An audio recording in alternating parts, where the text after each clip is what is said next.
तारखेला सर्व उमेदवारांचे फॉर्म या ठिकाणी सादर करण्यात आलेले पक्षाच्या वतीने, या पार्श्वभूमीवर आपलं काय म्हणणं आहे या ठिकाणी?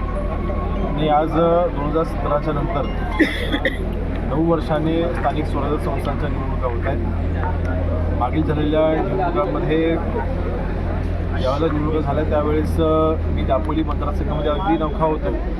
मला सक्रिय होऊन 4 ते 5 महिने झाले होते. शिवसैनिकांनी त्यावेळेला मेहनतीने 2 पंचायत समिती सदस्य आणि जिल्हा परिषद सदस्य निवडून दिले होते.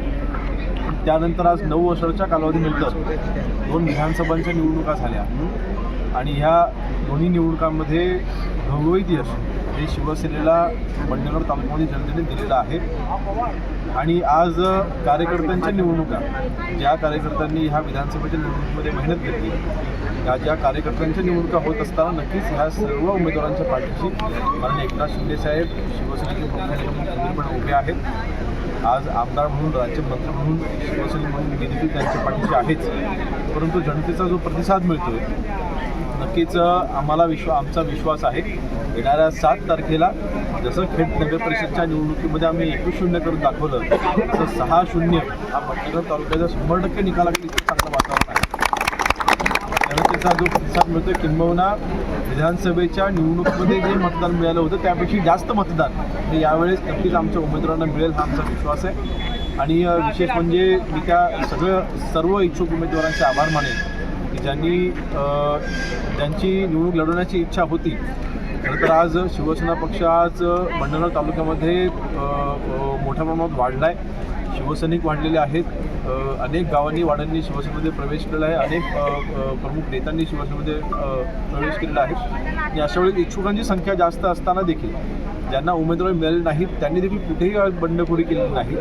त्यांनी ज्या उमेदवारांना तिकीट मिळाली आहे त्यांचं काम करण्याचा त्यांनी निश्चय केलेला आहे. त्यांना निवडून द्यायचा त्यांनी निश्चय केलेला आहे. आणि म्हणून त्यांचं देखील मनापासून मी आभार मानतो. त्यांच्या या सामंजस्याच्या भूमिकेमुळे नक्कीच शिवसेनेला अजून ताकद मिळणार आहे आणि या उमेदवारांना सर्वांना ताकद मिळणार आहे. कुठेही मनामध्ये रागरोष न ठेवता सगळे आज एकत्र मिळून आज आमचे सर्व शिवसैनिकांनी आज फॉर्म भरलेला आहे.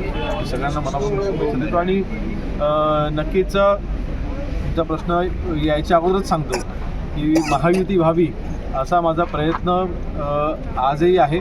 आजही मी त्या प्रयत्नामध्ये आहे की दापोली मतदारसंघामध्ये महायुती झाली पाहिजे. महायुतीमार्फतच निवडणुका आपण लढवल्या पाहिजेत. जिल्ह्यामध्ये जे काही सूत्र ठरवलेलं आहे तेच सूत्र हे दापोली मतदारसंघामध्ये देखील आपण ठरवलेलं होतं. परंतु जिल्ह्यामध्ये ते सूत्र तिथल्या स्थानिक पातळीवरच्या महायुतीच्या अन्य पक्षाच्या कार्यकर्त्यांनी मान्य केले. म्हणून ते सूत्र दापोली मतदारसंघामधील जे काही आमचे घटक पक्षाचे काही कार्यकर्ते आहेत त्याला ते मान्य नाही. म्हणून कदाचित हा प्रस्ताव रखडला आहे. परंतु माझा प्रयत्न राहील की आपल्या ह्या दापोली मतदारसंघामध्ये महायुतीमार्फतच निवडणूक लढवल्या जाव्यात. स्थानिक स्वराज्य संस्थांची ही निवडणूक आहे. विशेषतः कुठल्या मुद्द्यावर ही निवडणूक लढवली जाणार आहे? हे बघा, आज पंचायत समिती असेल, जिल्हा परिषद सदस्य असतील, हे शेवटी आज तिथला असलेल्या स्थानिक लोकप्रतिनिधींचे डावे आणि उजवे हात असतात. आज आमदार म्हणून मागील 6 वर्ष मी या मतदारसंघामध्ये काम करतोय. पण या 6 वर्षामध्ये 4 वर्ष पंचायत समिती किंवा जिल्हा परिषद सदस्य नसल्यामुळे आज योजनांची अंमलबजावणी करण्याकरिता पंचायत समिती सभापती उपसभापती असणं अत्यंत आवश्यक असतं. जिल्हा परिषद सदस्य ज्यावेळेला जिल्हा स्तराच्या योजना असतात त्या राबवण्याकरिता ते 100% मदत करत असतात. आज जलजीवन मिशनच्या बाबतीमध्ये ज्या प्रचंड मोठ्या प्रमाणात ज्या तक्रारी आहेत त्या कदाचित स्थानिक पातळीवरती असलेले जे जिल्हा परिषद आणि पंचायत समिती सदस्य असतील ते कदाचित या एवढ्या तक्रारी राहिल्या नसत्या. म्हणजे डे टू डे लाईफमध्ये म्हणजे आपण रोजच्या जीवनामध्ये अगदी एखाद्या गावामध्ये वाडीमध्ये समजा एखादा पंप जरी बिघडला तर आपण तिथे पंचायत समिती जिल्हा परिषद सदस्यांना आपण संपर्क करून तो प्रश्न सोडवायचा प्रयत्न करतो.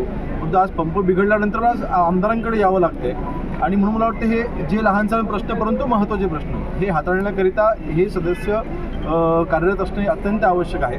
पंचायत समिती आणि जिल्हा परिषद स्तरावरती आपण राज्य शासनाचं जे आपण योजना राबवतो त्याची अंमलबजावणी करण्याकरिता हे सदस्य असणं अत्यंत आवश्यक असतं. आणि म्हणून मला वाटतं आमदारांचे हात बळकट करण्याकरिता जिल्हा परिषद पंचायत समिती सदस्य हे महत्त्वाचे घटक असतात आणि त्यांच्या ह्या निवडणुका आहेत. अर्थातच विकास हा आमचा केंद्रबिंदू असणारच आहे. आजपर्यंत आम्ही ज्या निवडणुका लढवल्या ते आपल्या मंडणगड तालुक्याचा विकास करण्यासाठीच आम्ही निवडणुका लढवतो. आमचा कुठलाही दुसरा अजेंडा नाही. आज बंडगर तालुक्यावरती पंचायत समितीचा तर भोगा फडकणारच आहे, पण जिल्हा परिषदेवरती देखील महायुतीचा भगवा झेंडा 100% फडकतोय, त्याबद्दल ती मात्र शंका नाही. त्यामार्फत देखील जी विकास कामं येतील तेच आमचे केंद्रबिंदू असतात.